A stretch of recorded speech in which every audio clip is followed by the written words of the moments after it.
The Oklahoma Sooners have released their first depth chart of the season, and it definitely has fans asking questions. You saw a little bit of the chaos on Twitter, but I'm here to kind of break it down and tell you you don't need to be freaking out. It's not that big of a deal. It's just a week one depth chart. Before we do that, as always, I want to hear from y'all. So get in the comments. Let me know what your thoughts and reactions were to the week one depth chart. And if you are new to the channel, this is where I ask you, hit that like, hit that subscribe button so that you're not missing out on any Oklahoma football content, whether it's on the field or recruiting. We want to have you be a part of it here.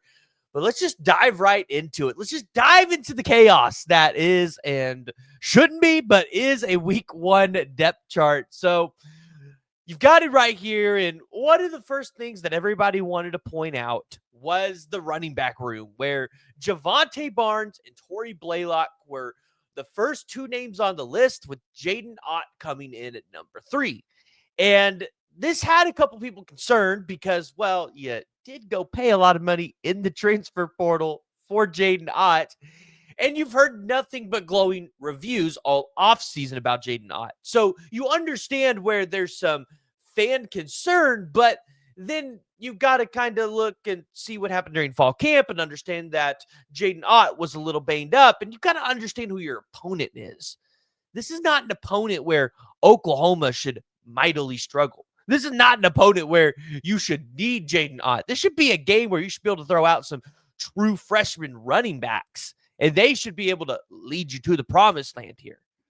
And why risk it? And that's what I kind of came to the idea of here in this week one depth chart. As I look around and I see some names that are conveniently placed at the bottom of their group, I did notice that. And so I kind of want to talk through that a little bit, because I think this is important for a lot of Oklahoma fans to note. There are guys that had great fall camps, great springs, great summers, that I think it's pretty solidified where they're at on the depth chart going forward in the rest of the season against a lot of this competition. They don't need to play a ton in this game. And I'm looking at not only Jaden Ott, I'm looking at a Zion Kearney, who was listed behind Deion Burks and Jermichael Carter, who we heard glowing reviews about, right? That's another guy that I kind of looked at it and said, scratched my head. I saw Elijah Thomas, right? Like, is Elijah Thomas at the bottom because they don't want to give too much film of this guy away early? That's also a thing. How much film do you want to give up early in the season for everybody else to be able to go out there and prepare for?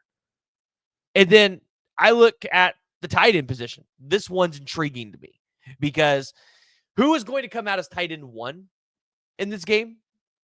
I heard a lot of people kind of think maybe it was going to be Carson Kent. Carson Kent's at the bottom. Jaron Kanak gets the nod to tight end 1. Does that go for the rest of the season? I have no idea. I have a feeling this is going to be a tight end room by committee. I think week by week, tight end 1 could change. But it's interesting that Jaron Kanak gets the nod and Carson Kent's in the bottom. And Carson Kent is one of the guys that we heard a ton about all offseason long.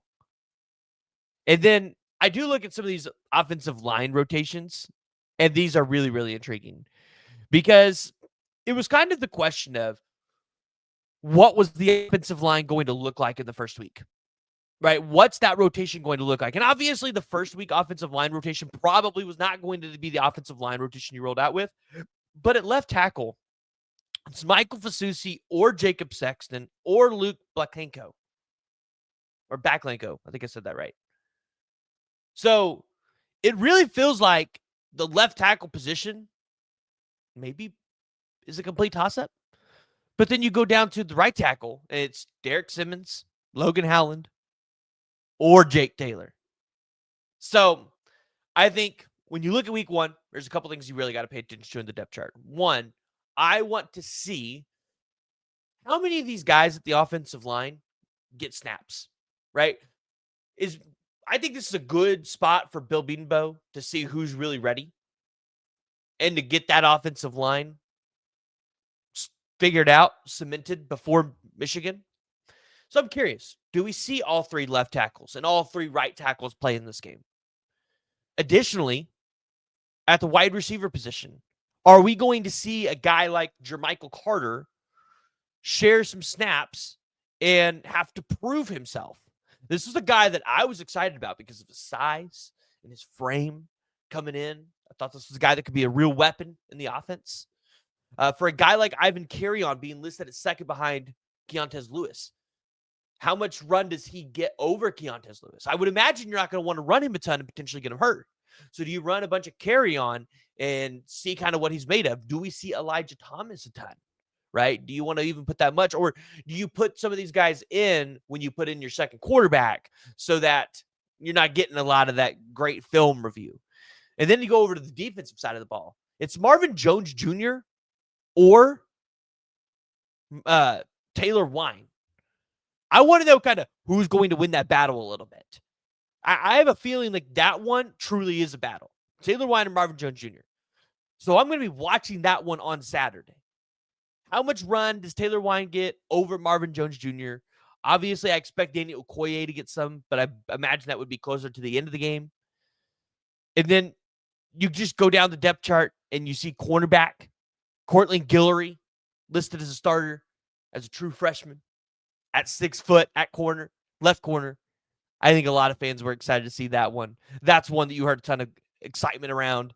And to finally see it on the depth chart, I think that really points to what kind of work he has put in during the offseason. And then on the right cornerback, you finally see Gentry Williams.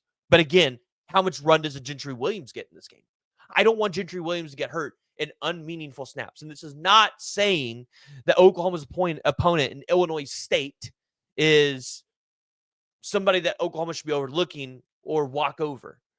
However, anytime they play a D1 school, it's not pretty for them. Oklahoma should be able to win this game with their borderline third stringers. It's you have better athletes up and down the board. So the week 1 depth chart comes out. It does leave fans asking questions, but I don't feel like this is the week to ask questions. Now, if we see a bunch of oars in the depth chart next week and in the weeks following, maybe then we can start asking questions. Maybe then we can start getting concerned. Or even in the running back room, if you're not seeing a consistent running back rotation starting next week, maybe we start asking those questions. But in the week 1 depth chart against Illinois State, I don't think there's any time to ask questions at the moment. I don't think there's any room for concern. But maybe you have a different opinion. So let me know. Jump down in the comments below. Let me know your thoughts. And if you are new to the channel, make sure you hit that like and you hit that subscribe button.